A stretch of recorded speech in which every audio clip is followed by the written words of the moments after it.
आमच्या मंत्रिमंडळाच्या आजच्या बैठकीमध्ये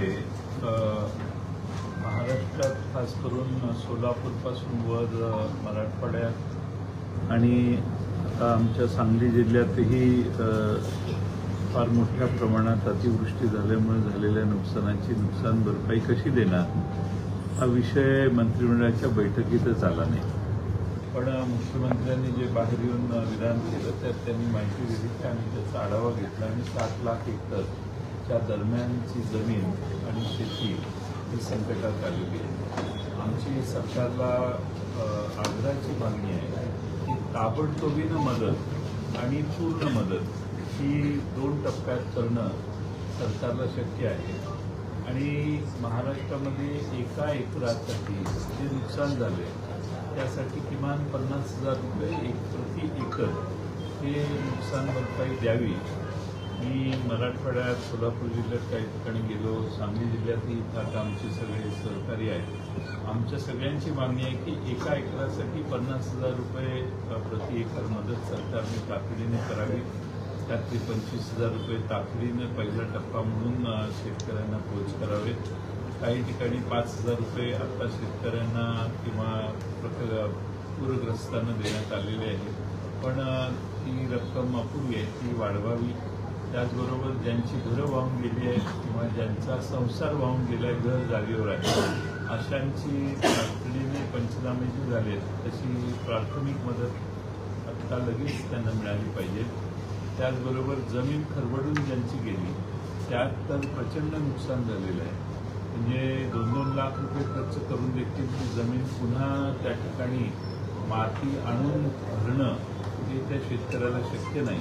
आणि बहुतेक सगळ्या मराठवाड्यातल्या आणि सोलापूर जिल्ह्यातल्या सांगली जिल्ह्यातल्या नद्यांना जे पूर आले त्यात दोन्ही बाजूच्या पुलाच्या दोन्ही बाजूच्या भिंती जमिनी खरवडून गेलेल्या आहेत.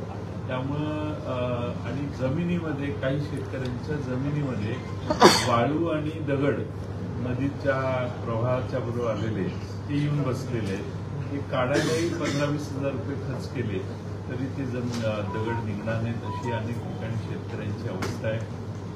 नांदेड जिल्ह्यात प्रचंड, लातूर जिल्ह्यात प्रचंड परिस्थिती निर्माण झाली आहे.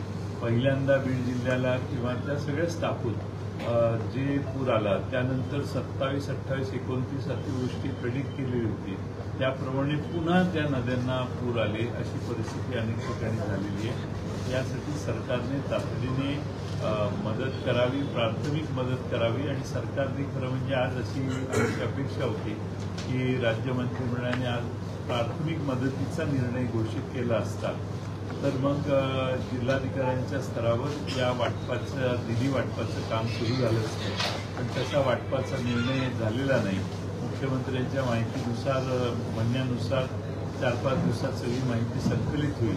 आमची त्याला तक्रार नाही. पण जे प्रथम दर्शनी ज्यांचं नुकसान झालंय त्यांना 5,000 रुपयाची मदत फार अपुरी आहे. 10,000, 15,000 रुपये तातडीने अशी त्यांना मदत करणं आवश्यक होतं. मला अपेक्षा आहे की सरकार किमान पुढच्या मंत्रिमंडळाच्या बैठकीत पूर्ण मदतीचा निर्णय घेईल. कारण आता बराच काळ गेलेला आहे. पण अतिवृष्टी संपल्यानंतर पाणी निघून गेल्यानंतर खरं नुकसान काय आहे हे कळायला लागतं. त्यामुळं पंचनामे पाणी निघून गेल्यानंतर काही दिवसांनी पण झाले पाहिजेत. नाहीतर सध्या जे होणार आहे पाणी असताना कळत नाही आपल्याला की किती नुकसान झालं. पाणी उतरून गेल्यानंतरही त्यानंतरचे नुकसान जे आहे त्याचंही असेसमेंट सरकारने केलं पाहिजे. संकटकालीन नुकसान पाहता मोठे कार्यक्रम टाळावेत असं सांगितलं जात आहे. काही जण ऑनलाईन जे कार्यक्रम आहेत सभा घेण्याचा देखील प्रयत्न करत आहेत. मात्र शिवसेना उद्धव ठाकरे जे आहेत, शिंदेचे जे शिवसेना आहेत ते दसरा मेळावा घेण्यावर ठाम आहेत. जे शिवसैनिक आहेत ते खास करून मराठवाड्यामध्ये देखील आहेत, शेतकरी आहेत, कार्यकर्त्यांचे असतील. तर तुम्ही तुमचं काय आव्हान आहे, तुमचं काय प्रेक्षण आहे असे मोठे कार्यक्रम व्हावे? आता मराठवाड्यात आणि पश्चिम महाराष्ट्रातले काही जिल्हे आहेत प्रचंड नुकसान झालेलं आहे. लोकांचे संसार म्हणजे संसारच वाहून गेले असं म्हणा. आणि त्यामुळं सेन्सिटिव्हिटी फार आहे या प्रश्नाची. लोकांच्या भावना फार तीव्र आहेत. शेतकरी प्रचंड परिस्थिती जी झाली आहे त्याच्यावर अत्यंत संकटग्रस्त आणि अतिशय आता ती ज्याचा त्याचा निर्णय आहे की आपण काय कोणते कार्यक्रम करायचे आणि कोणते नाही.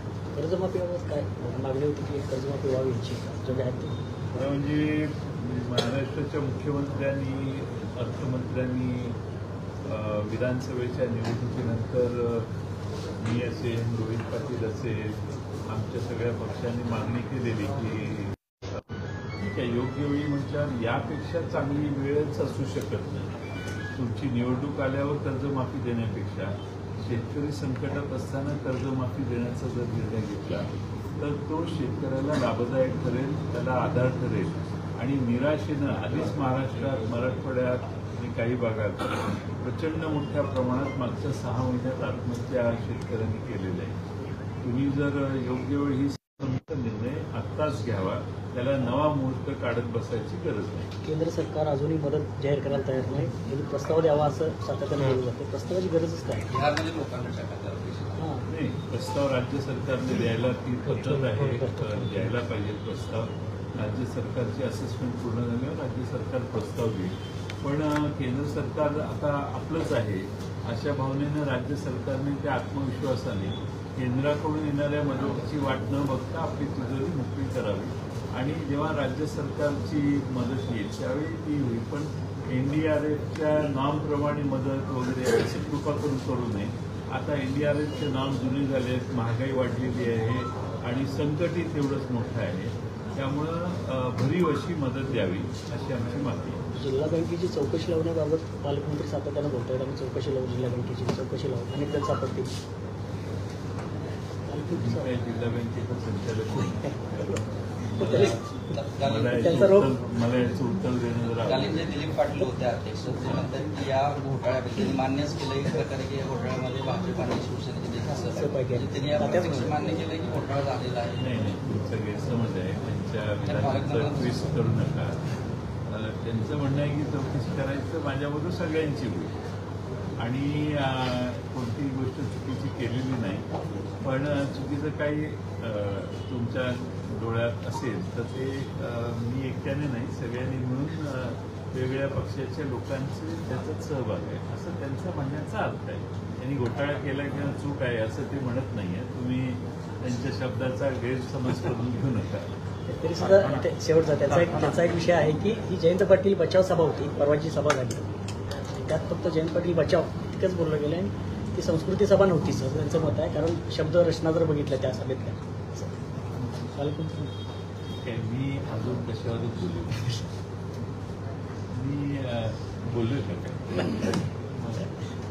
तुमचे जवळचे सहकारी जे बोलले त्यांचं असं म्हणणं आहे की आक्षेपार्ह विधान आहे. लोकशाही आहे, कुणी काय बोलावं काय नाही, काही आक्षेपार्ह विधानं करू नये म्हणजे त्याचं समर्थन कुणीच करता कामा नये.